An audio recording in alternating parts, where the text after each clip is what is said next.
నమస్తే. శ్రీ మాత్రే నమః. శ్రీ గురుభ్యో నమః. జూలై నెల 8, 2025 నాటి పంచాంగం ప్రకారము ఈరోజు శ్రీ విశ్వవసు నామ సంవత్సరం, ఉత్తరాయణం, గ్రీష్మ ఋతువు, ఆషాఢమాసం, శుక్లపక్షం.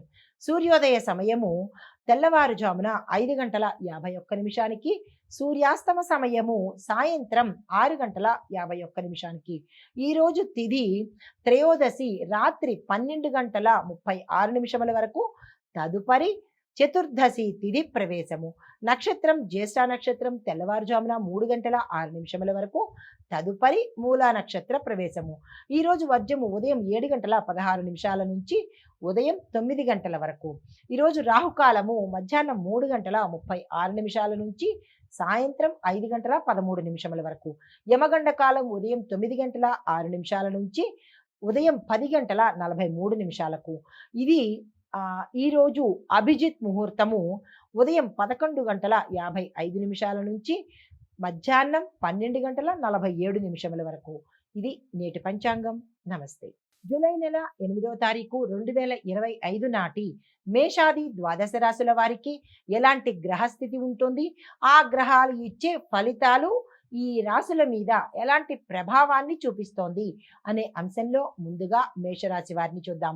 గ్రహస్థితి: చంద్రుడు మీ రాశిలో 12వ స్థానంలో సంచారం చేస్తున్నాడు. మంగళుడు కర్కాటక రాశిలో సంచారం చేస్తున్నాడు. దాని యొక్క ఫలితాలు అనవసరమైన ప్రయాణాలు, అనవసరమైన ఖర్చులు, తగాదాలు కుటుంబంలో, ఇలాంటి చిరాకులు అవి కనబడుతున్నాయి. ఏదైనా శుభవార్తలకి, శుభకార్యాలకు సంబంధించి ఏ నిర్ణయాలు ఈరోజు తీసుకునే ప్రయత్నం చేయకండి. మీకు చెప్పదగిన పరిహారము మౌనంగా ఉండడమే శ్రేయస్కరము. దానితో పాటు ఓం అంగారకాయ నమః అనే మంత్రాన్ని యథాశక్తి జపించుకునే ప్రయత్నం చేయండి. నమస్తే. తదుపరి రాశి వృషభ రాశి. ఈ రాశి వారి యొక్క గ్రహస్థితి చూసినట్టయితే చంద్రుడు మీ రాశిలో 11వ స్థానంలో సంచారం చేస్తూ, శుక్రుడు గురుడు కూడా లగ్నంలోనే సంచారం చేస్తున్నారు. అయితే ఈ సంచార ఫలితాలు లాభదాయకమైన రోజు. ఈ రోజు ఏ పని చేపట్టినా సక్సెస్ సాధిస్తారు. మిత్రుల నుంచి సహాయ సహకారాలు అందుబాటులోకి వస్తాయి. ఆశించని, ఊహించని విజయాలను సొంతం చేసుకుంటారు. మీకు చెప్పదగిన పరిహారము లలితా సహస్రనామ పారాయణం చెయ్యడము, వినడము చేస్తూ తెల్లని పుష్పాలతో అమ్మవారిని కనుక పూజించినట్టయితే విశేషమైన ఫలితాలను పొందుతారు. నమస్తే. తదుపరి రాశి మిథున రాశి. ఈ రాశి వారి యొక్క గ్రహస్థితి: చంద్రుడు 10వ స్థానంలోను, బుధుడు లగ్నంలోనూ సంచారం చేస్తున్నారు. ఈ సంచార ఫలితాలు ఉద్యోగాలలో మీకు ప్రశంసలు దక్కుతాయి, ప్రమోషన్స్ వస్తాయి. అధికారులతో సమావేశాలు అనుకూలంగా ఉండబోతున్నాయి. పరిహారంగా గణపతి ఆరాధన చేసుకోండి. ఆకుపచ్చని పళ్లను కానీ దానంగా ఇచ్చినట్టయితే విశేషమైన ఫలితాలు పొందుతారు. నమస్తే. తదుపరి రాశి కర్కాటక రాశి. ఈ రాశి వారి యొక్క గ్రహస్థితి: చంద్రుడు 9వ స్థానంలోను, మంగళుడు లగ్నంలోనూ సంచారం చేస్తున్నారు. అయితే ఈ సంచార ఫలితాలు యాత్రలు సక్సెస్ సాధిస్తారు. గుణాత్మకమైన మార్పు చేర్పులు మీకు ఈరోజు జరగబోతున్నాయి. విద్యార్థులకు సంతోషకరమైన వార్తలు వినబోతున్నారు. మీకు చెప్పదగిన పరిహారము సోమవారం రోజు శివార్చన చేసుకోవడంతో పాటుగా ఓం నమ శివాయ అనే మంత్రాన్ని యథాశక్తి జపించుకునే ప్రయత్నం చేసినట్టయితే శుభ ఫలితాలను పొందవచ్చు. నమస్తే. తదుపరి రాశి సింహరాశి. ఈ రాశి వారి యొక్క గ్రహస్థితి: చంద్రుడు 8వ స్థానంలోను, సూర్యుడు 11వ స్థానంలోను సంచారం చేస్తున్నారు. దీని యొక్క ఫలితాలు మానసిక ఆందోళన, ముఖ్యమైన వ్యవహారాలు జాప్యం జరగడము, శాంతియుతంగా ఈరోజు వ్యవహారం చేస్తేనే మంచిది. అయితే మీకు చెప్పదగిన పరిహారము ఎర్రని వస్త్రాన్ని దానంగా ఇచ్చినట్టయితే కొంత సానుకూలంగా ఉండే అవకాశం కనబడుతోంది. నమస్తే. తదుపరి రాశి కన్యా రాశి. ఈ రాశి వారి యొక్క గ్రహస్థితి: చంద్రుడు 7వ స్థానంలోను, బుధుడు 10వ స్థానంలోను సంచారం చేస్తున్నారు.